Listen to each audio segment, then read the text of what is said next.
የማይሻር እውነት አለ። ምንም አይነት ፍልስፍና ብንከተል፣ እንደ አማኝ የትኛውንም አይነት እውቀት ብናራምድ፣ የትም ዓለም ላይ ብንኖር ልንሽራቸው ማንችላቸው መጽሐፍ ቅዱሳዊ እውነቶች አሉ። ዮሐንስ ወንጌል ምዕራፍ 15 ሄደን ስናጠና የምናገኘው የመጀመሪያው ነገር ዓለም እኛን መጥላቱንና ሊጠሉን ደግሞ በጣም በቂ ምክንያት መኖሩን መጽሐፍ ቅዱስ ያስረዳል። ራሱ ጌታ ኢየሱስ ምንድነው የሚለው? ቁጥር 19 ከዓለምስ ብትሆኑ ዓለም የራሱ የሆነውን ይወድ ነበር፣ ነገር ግን እኔ ከዓለም መረጥኳችሁ እንጂ ከዓለም ስላይደላችሁ ስለዚህ ዓለም ይጠላችኋል። ዓለም መቀበል ከነበረባት እኛን አልነበረም መቀበል የነበረባት። ዓለም መቀበል ከነበረባት መቀበል የነበረባት የሕይወት ጌታ የሆነውን ኢየሱስን ነው። ስለዚህ ዓለም እንዲሁ ዝም ብሎ በቁመታችን በዘራችን ባለን የኑሮ ሁኔታ የሚጠላን ይመስለናል። ጉርብትናችን ሌላም ነገር ሲምታታ ከኛ ተነስተው ይመስለናል። እንደዛ አይደለም መጽሐፍ ቅዱስ የሚለው ፊተኛችን የሆነውን ኢየሱስን ጠልተውታል፣ አዎ ተከታዩንም ይጠላሉ ነው የሚል። ራሱ ጌታ ኢየሱስ ምዕራፍ 16 ቁጥር 1 ላይ ምንድነው? እንዳትሰናከሉ ይህን ተናግሬያቸዋለሁ ነው የሚለው። በሚሆንብን የትኛውም ሁኔታ የልብ መውረድ ውስጥ ትገባላችሁ እያለን ነው መጽሐፍ፣ እሱን ነው የሚለው። ስለዚህ ሌላኛው የማይሻረው እውነት ምንድን ነው ካላችሁ፣ እምነታችን እስከሚፈተን መሆናችን አይቀርም ነው። ይሄ በመስሪያ ቤታችሁ ይገጥማችኋል፣ በቤተሰብ መካከል ይገጥመናል፣ በጎረቤት ይገጥመናል፣ በማህበር አብረን ስንኖር ይገጥመናል። ጌታ ኢየሱስ ክርስቶስን እስካልን ድረስ መጠላት ይገጥመናል፣ መገለል ይገጥመናል።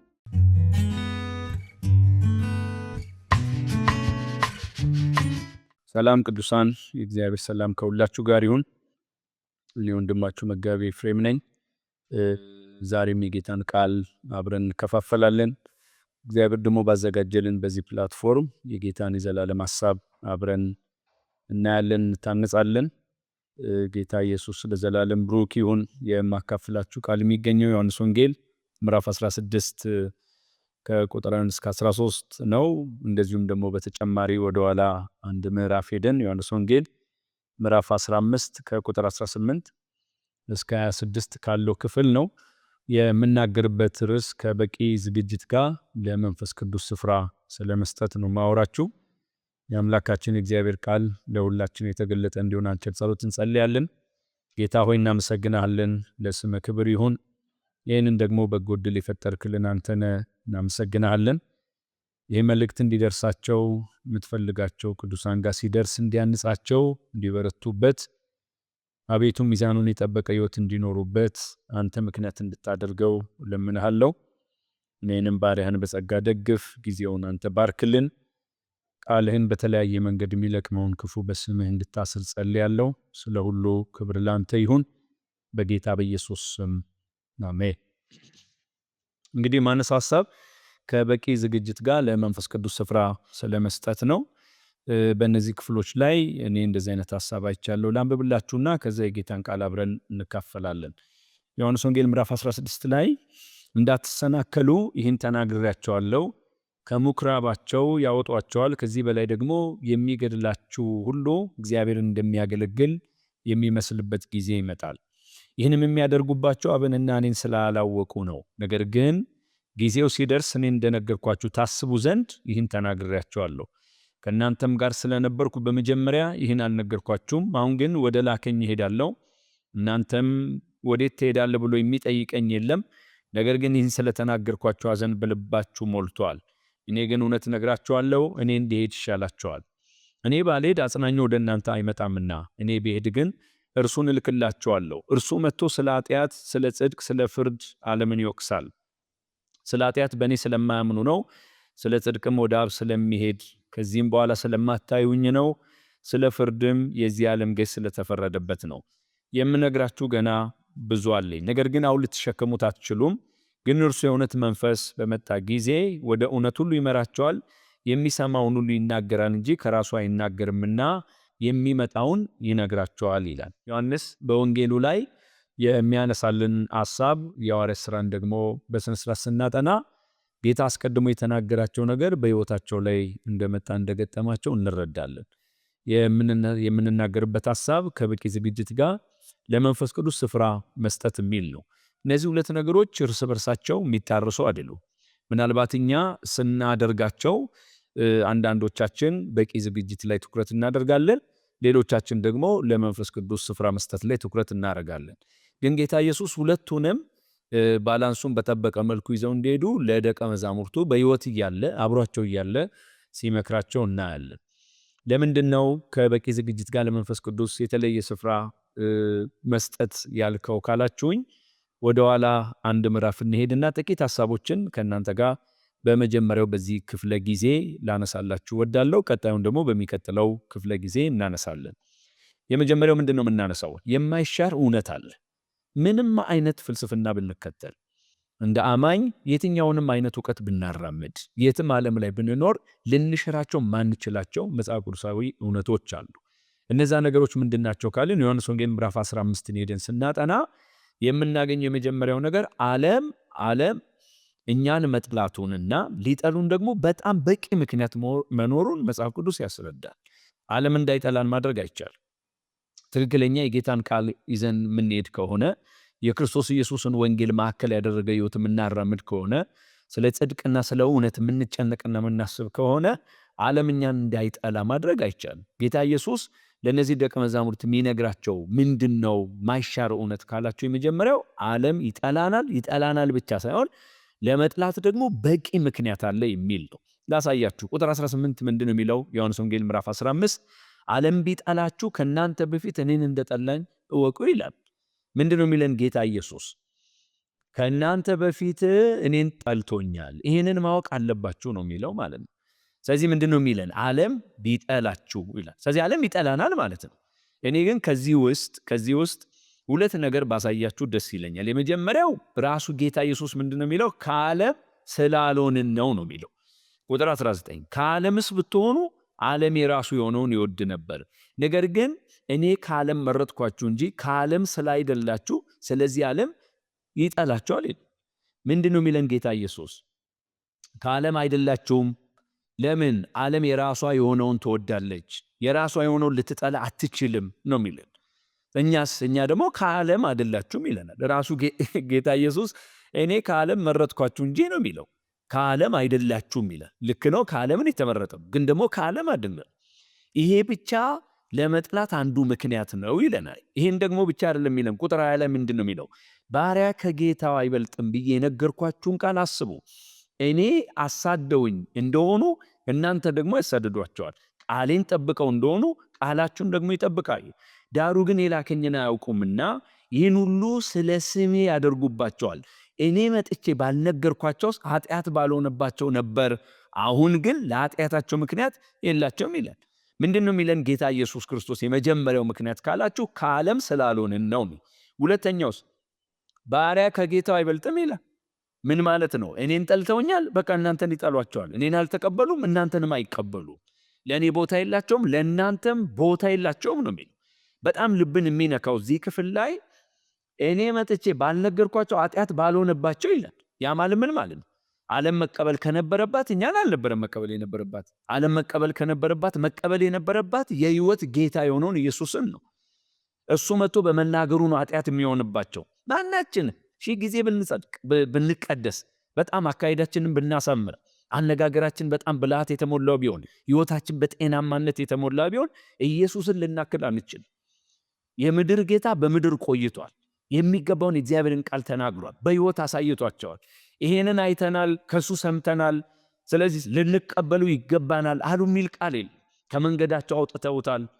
ያንን የሕይወትን ጌታ ከመንገዳቸው አስወግደውታል፣ ጠልተውታል፣ አልፈለጉትም። ኃጢአት የሚሆንባቸው እኛን ስለሰሙ ሳይሆን የሕይወትን ጌታ ሰምተው እንደ ሕይወት ጌታነቱ ስላልተቀበሉት ኃጢአት ይሆንባቸዋል ይላል። ስለዚህ ምንድን ነው የሚነግረኝ? እሱን ካልተቀበሉ በምን ሂሳብ እኔን ይቀበላሉ? እሱን ካልተቀበሉ በምን ሂሳብ እኛን ይቀበላሉ? ስለዚህ ዓለም እንዲሁ ዝም ብሎ በቁመታችን በዘራችን ባለን የኑሮ ሁኔታ የሚጠላን ይመስለናል። ጉርብትናችን ሌላም ነገር ሲምታታ ከኛ ተነስተው ይመስለናል። እንደዛ አይልም መጽሐፍ ቅዱስ። መጽሐፍ ቅዱስ የሚለው ፊተኛችን የሆነውን ኢየሱስን ጠልተውታል፣ አዎ ተከታዩንም ይጠላሉ ነው የሚል። ምክንያቱም መግቢያ ላይ እንደነገርኳችሁ ባሪያ ከጌታው ምን አይልም አይበልጥም ይላል። ስለዚህ መጠላት አንዱ ነገር እንደሆነ ከመጽሐፍ ቅዱሳችን እንማራለን። የሚደንቃችሁ ቁጥር 25 ላይ እዛው ምዕራፍ 15 ምን ይላል? እኔን የሚጠላ አባቴን ደግሞ ይጠላል፣ ሌላ ሰው ያላደረገውን ሥራ በመካከላቸው ባላደረግ ኃጢአት ባልሆነባቸው ነበር። አሁን ግን እኔንም አባቴንም አይተውማል ጠልተውማል። አስተውሉ ቅዱሳን፣ ምንድን ነው የሚለን? አሁን ግን እኔንም አባቴንም አይተውማል ጠልተውማል። ነገር ግን በሕጋቸው በከንቱ ጠሉኝ ተብሎ የተጻፈው ቃል ይፈጸም ዘንድ ነው ይላል። ምንድን ነው የሚነግረን የእግዚአብሔር ቃል? ምንድንስ ነው መረዳት ያለብን ከተባለ እኔንም አይተዋል አብንም አይተዋል፣ ግንስ ጠልተውንማል ይላል ማለት ነው። እና እኛ ምንድንን? እኔ ምንድን ነኝ? እናንተ ምንድን ናችሁ?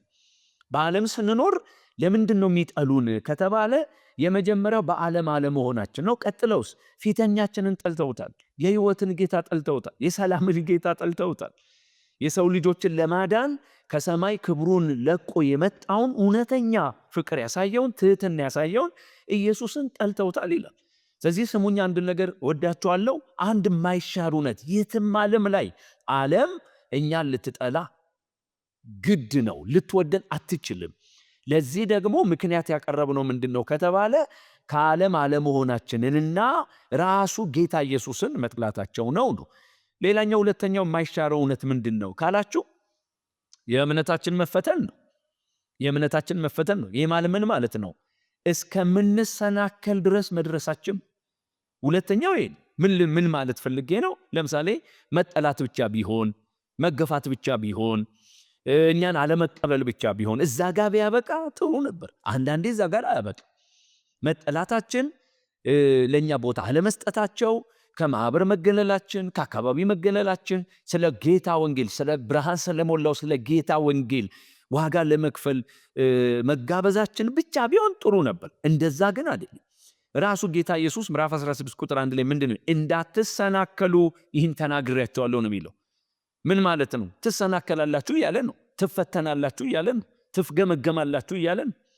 በሚያደርጉ በሚሆንብን የትኛውም ሁኔታ የልብ መውረድ ውስጥ ትገባላችሁ እያለን ነው። መጽሐፍ እሱን ነው የሚለው። ስለዚህ ሌላኛው የማይሻረው እውነት ምንድን ነው ካላችሁ እምነታችን እስከሚፈተን መሆናችን አይቀርም ነው። ጥቂት ነጥብ ላንሳላችሁ። ለምንድን ነው እምነታችን የሚፈተነው? ለምንድን ነው ወደ መሰናከል የምንመጣው? መጽሐፍ ቅዱስ እዚህ ምዕራፍ 16 ቁጥር 2 ላይ ምን ይለናል? ከምኩራባቸው ያወጧቸዋል ይላል። ልብ በሉ። ጠልተዋችሁ ብቻ አይተውም እና ምን ያደርጋሉ? ከምኩራባቸው ምን ይላሉ? ያወጧቸዋል። አሁን እኔ የምናገረው ስለ አንድ ተቋም፣ ስለ አንድ የሆነ አንድ ሁኔታ አይደለም። በዓለም ያለን ሁላችን መረዳት ያለብን የክርስቶስን መንገድ ስንከተል፣ ጽድቅ ያለውን መንገድ ስንከተል፣ የእግዚአብሔርን ቃል በሕይወታችን ፊተኛ ስናደርግ፣ ጌታ ኢየሱስ እሱ ከሄደ በኋላ ወንጌሉን ለዓለም ሁሉ ያሰራጫሉ ብሎ ያላቸውን የመረጣቸውን ደቀ መዛሙርት ምንድን ነው የሚነግራቸው ከተባለ ከምኩራባቸው ያወጧቸዋል ማለት ትገለላላችሁ፣ ትባረራላችሁ ይላል ማለት ነው። ለሌላው ያው መንገድ የሆነ ነገር ለእናንተ ይጠነክራል ማለት ነው። ሌላው ብዙ ዋጋ ማያስከፍለው ነገር እናንተን ዋጋ ያስከፍላል ማለት ነው። በግልም ይሁን እንደ ማህበርም ይሁን ትገለላላችሁ ነው የሚለው መጽሐፍ ቅዱስ ማለት ነው። ከምኩራባቸው ያወጧቸዋል። አንድ ሲቀጥልስ ለምንድን ነው እምነታችን የሚፈተነው ካለን መጽሐፍ ቅዱስ በግልጽ የሚነግረን እውነት ምንድን ነው ካላችሁ ወገኖቼ ቁጥር 5 እና 6 ምን ይላል? አሁን ግን ወደ ላከኝ ይሄዳል፣ ከእናንተም ወዴት ትሄዳለህ ብሎ የሚጠይቀኝ የለም። ነገር ግን ይህን ስለተናገርኳችሁ አዘን በልባችሁ ሞልቷል ይላል። ምንድን ነው የሚለው ጌታ ኢየሱስ ክርስቶስ? ለምንድን ነው እነዚህ ሰዎች የሚሰናከሉት የሚፈተኑት ካለ ቅድም የነገርኳችሁን አትርሱ። መጠላቱ አለ፣ መገፋቱ አለ፣ መገለሉ አለ። እዚህ ጋር ደግሞ ይባስ ብሎ ምን አለ? እሄዳለሁ አለ። ምን ይነግረናል? ስለ ስሙ ምን ከፍለውን ዋጋ ከተናገረ በኋላ ለደቀ መዛሙርቱ የሚጠብቃቸውን ነገር ከተናገረ በኋላ ከእናንተ ጋር አልቆይም አለ፣ ወደ ላከኝ እሄዳለሁ አለ። ያኔ ነው ይሄም በማለቴ ልባችሁ አዘነ የሚለው ማለት። በደንብ አስተውላችሁ ስሙኝ ወገኖች። ለምንድን ነው ልባቸው የሚያዝነው? እውነት ነው። ለምንድን ነው የማያዝነው? ምክንያቱም ይህን የሚያል ጠንካራ ነገር ከተናገራቸው በኋላ እሱ የለውም ካለ፣ አብሯቸው ማይወጣ ከሆነ፣ አብሯቸው ማይገባ ከሆነ፣ አሁን ሊሄድ ነው ካለ ልክ ነው፣ ያዝናሉ። ልክ ነው፣ ግራ ይገባቸዋል። ስለዚህ ሌላኛው ምንድን ነው ከተባለ የጌታ ከነሱ ጋር አለመቆየት ወይም መሄድ ነው። እንደሚሄድ ሲያውቁ መገለሉ እመም አለው፣ መጠላቱ እመም አለው። ወገኖቼ ወይ ያለፉበትን የህይወት ስርዓት ወይም የሚጠብቃቸውን የህይወት ስርዓት ካየን ማናችንም ብንሆን እነሱ እንደተፈተኑት እኛም እንፈተናለን። ስለዚህ ጌታ ኢየሱስ ምንድነው የሚለን? እምነታችሁ ሊናወጥ ይችላል፣ መፍገምገም ሊፈጠርባችሁ ይችላል፣ ጥርጣሬ ውስጥ ልትገቡ ትችላላችሁ፣ ምናልባትም ወደ ኋላ ለመመለስ ልባችሁ ሊዳዳ ይችላል። ሰው ምንድነው እያወራን ያለ? ከዚህ ቃል ላይ ለእኛስ የሚቀርልን እውነት ምንድነው ከተባለ ለደቀ መዛሙርቱ የነገራቸው ነው ለእኛ የሚሆነው። ምናልባት ይህን መልእክት ስንሰማ አሁን ሲታይ ጊዜው ሰላም ይመስላል፣ ምንም የሌለ ይመስላል፣ ሁሉ ነገር እንደ ልብ ይመስላል። ማንም ሰው አሁን መጥቶ የአምልኮ ደጃችንን አይዘጋም። ሌላም ግን በጣም በጥንቃቄ መታየት አለበት። በጣም በጥንቃቄ መታየት አለበት። ምክንያቱም ወንጌል በዚህ ይዘቱ በዚህ ቅርጹ እስከ መጨረሻው ይቀጥላል ማለት አይደለም። ይህን ሳነሳ ሟርት እየተናገርኩ አይደለም። እውነታን ግን መጋፈጥ መጽሐፍ ቅዱሳዊ ስለሆነ ነው። ሁል ጊዜ አማኝ ምንድነው መሆን የሚጠበቅበት ከተባለ ሊሻር የማይችልን እውነት መካድ የለበትም።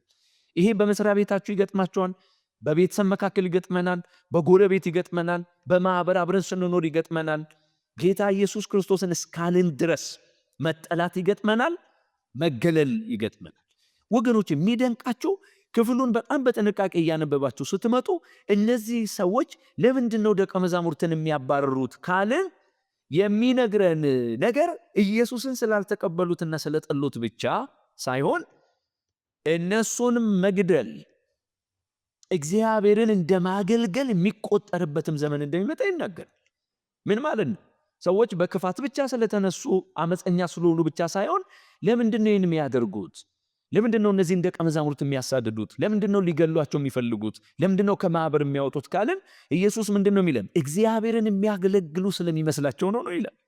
ስለዚህ ባካችሁ እኛ ቅዱሳን አንድ መረዳታችንን ማስተካከል አለብን። ከመሬት ተነስቶ ስለሚጠሉን፣ ከመሬት ተነስተው ከኛ ጋር መሆን ስለማይፈልጉ ብቻ ሳይሆን እግዚአብሔርን እንደማገልገል ስለሚቆጥሩ ነው ብሎ ይናገራል። ምናልባት እዚህ ክፍል ላይ የሚያዳብርልኝ አንድ ነገር መጨመር ካስፈለገ በኋላ በወንጌል የተሸነፈውን ጳውሎስን እናንሳ ከተባለ ለምን ነበር በዛ ሁሉ ርቀት የሚሄደው? ለምንድን ነበር በየቦታው ቅዱሳንን የሚያስረው? ለምንድን ነው ቅዱሳን ሲታሰሩና ሲገደሉ ይተባበር የነበረው? ምንድን ነው ምክንያቱ? ያ ሁሉ አልበቃ ብሎት እኮ የሐዋርያት ሥራን እኮ ስናጠና ደብዳቤ ከኃላፊዎች እስከሚቀበል እኮ ደርሷል። ያ ማለት እንደፈለገ ቅዱሳንን ለማድረግ ለምንድን ነው? ራሱ ነግሮናል። ለእግዚአብሔር ይቀና ስለነበረ ነው። ጌታ ኢየሱስ እንኳን በሐዋርያት ሥራ 9 ላይ ባገኘው ሰዓት በታላቅ ብርሃን በተገለጠላት ሰዓት እኮ ለምን ታሳድደኛለህ በሚል ንግግራቸው ውስጥ እኮ አንተ ማን ነህ ብሎን።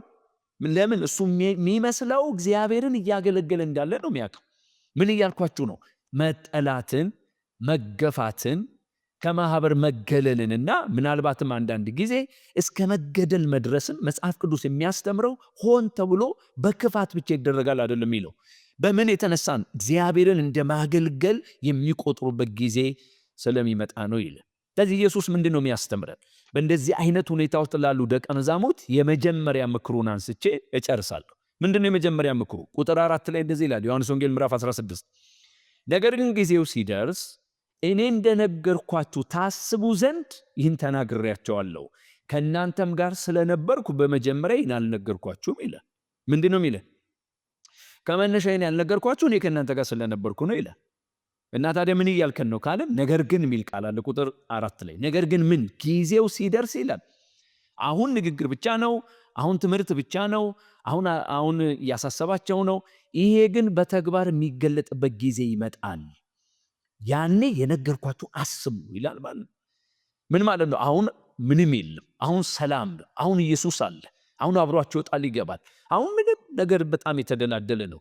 እንደዚህ ግን አይቀጥልም። ያኔ ልክ ጊዜው ሲደርስ እንደነገርኳችሁ ታስቡ ዘንድ ይህን ተናግሬያቸዋለሁ ይላል።